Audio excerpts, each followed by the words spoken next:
제갈량, 관우, 장비, 조조, 사마이 등 삼국지에 등장하는 명장들은 과연 중국 역사 전체로 본다면 어느 정도의 능력을 가진 인물들로 평가받는지 궁금해하시는 분들이 많은데요. 그 궁금증을 풀기 위해 당나라와 송나라 시절 기록을 찾아봤습니다. 중국에는 무성왕묘란 게 있죠. 중국에서는 성인 취급받는 공자를 문성왕이라 부르고 있으며 주나라 문왕을 도와 상나라를 멸망시킨 태공망 강상을 최고의 무인으로 보고 그 태공망을 무성왕이라 높여 부르고 있습니다. 둘 사이에도 격차는 있기 때문에 끊임없이 제사를 지내는 문성왕묘와 달리 무성왕묘는 제사를 지냈다가 안 지냈다가 하기는 하지만 어쨌든 무성왕 또한 후세 사람들이 제사를 지낼 정도로 추앙받는 것은 사실이라고 하죠.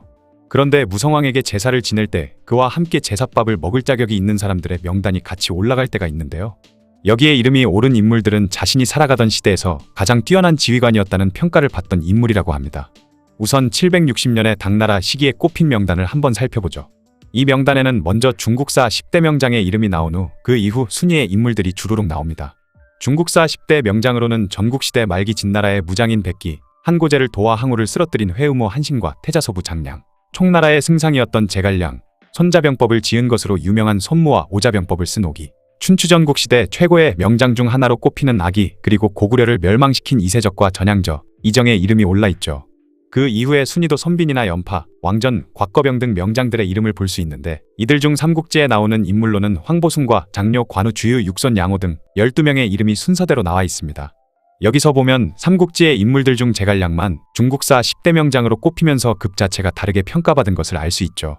제갈량은 삼국지연의에서 워낙 신적인 존재로까지 묘사된 탓에 실제 정사에서 군사적 능력은 그리 뛰어나지 않았고 원나라 때 소설 삼국지연의가 대박이 나면서 인지도가 매우 높아지며 군사적 재능 또한 과대평가를 받은 거라는 의견이 많았죠. 하지만 무성왕묘의 기록을 보면 삼국지연의가 인기를 얻기 수백 년 전인 당나라 때부터 제갈량은 이미 군사적으로 높은 평가를 받는 인물이었단 걸 알 수 있습니다. 제갈량 다음으로 높게 평가받는 인물은 황건적의 난을 진압한 황보숭이며 장료는 관우보다 더 높은 순위에 올라있죠. 관우와 장비는 늘 한 쌍으로 묶일 때가 많지만 이 명단에서 관우는 25번째, 장비는 등의 바로 다음인 56번째로 생각보다 둘의 순위 차이가 크다는 것을 알 수 있었습니다. 후세의 위나라의 오자양장이라 불리는 장료, 악진, 우금, 장합, 서왕 중에선 유일하게 장료만 이름을 올렸죠. 촉한의 오호대 장군 중에서는 관우와 장비의 이름이 있고 오나라의 도독라인 중에서는 주유와 여몽, 육손, 육항이 있습니다. 촉한을 멸망시킨 등해와 오나라를 멸망시킨 양호, 왕준 두해의 이름도 있네요.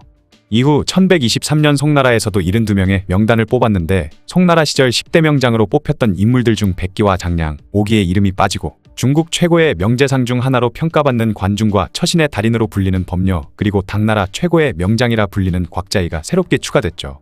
그리고 이때의 명단은 마치 동군과 서군으로 나눠서 대결을 하듯 동무와 서무에 각각 30여 명의 명장들의 이름을 올렸습니다. 동무에서는 황보숭과 등의 장비, 여몽, 육항, 두해 순으로, 서무에서는 장료와 관우, 주유, 육손, 양호, 왕준 순으로 삼국지 시대 인물들의 순위가 올라왔죠. 송나라 시절 뽑은 명단에서도 제갈량은 여전히 중국사 10대 명장에 오른 것을 알 수 있는데요. 특이한 점이라고 한다면 촉이나 오에서는 서너 명씩 이름을 올린 반면에 위나라의 명장들 중에서는 조인이나 장합, 우금 등이 빠진 채 오직 장료만이 그 이름을 올렸으며 오히려 서진의 인물인 등해와 두해, 양호 등의 이름이 있다는 것이죠. 위호촉 중 가장 강대한 세력을 자랑했던 위나라에서 명장으로 손꼽히는 인물들이 바로 조인, 서왕, 장합, 만총 등인데 그들의 이름이 없다는 것이 조금 의문이기는 합니다. 아마도 위나라의 군주인 조조가 워낙 뛰어난 인물이고 그 능력을 바탕으로 이룩한 업적이 엄청나다 보니 그의 밑에 있던 장수들은 상대적으로 저평가를 받은 것이 아닌가 하는 생각이 드네요. 이후 원나라가 중국 대륙을 지배하게 되면서 이전 중국 왕조의 풍습을 흉내내기 위해 1283년에 10명의 명장을 뽑았는데 아쉽게도 그중 5명의 이름만이 전해지고 있다고 하죠. 그 5명이 바로 손무, 장량, 관중, 아기, 제갈량이라고 하네요.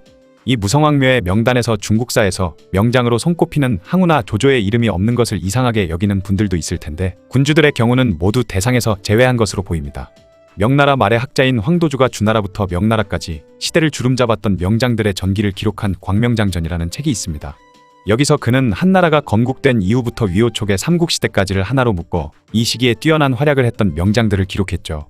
여기에서 삼국시대의 인물을 찾아보면 한나라의 황보숭과 주준, 총나라의 제갈량, 관우, 장비, 위나라의 장료, 장합, 서왕, 이전, 사마이 등의 오나라의 주유, 여몽, 육손, 육항이 명장으로 평가받았습니다.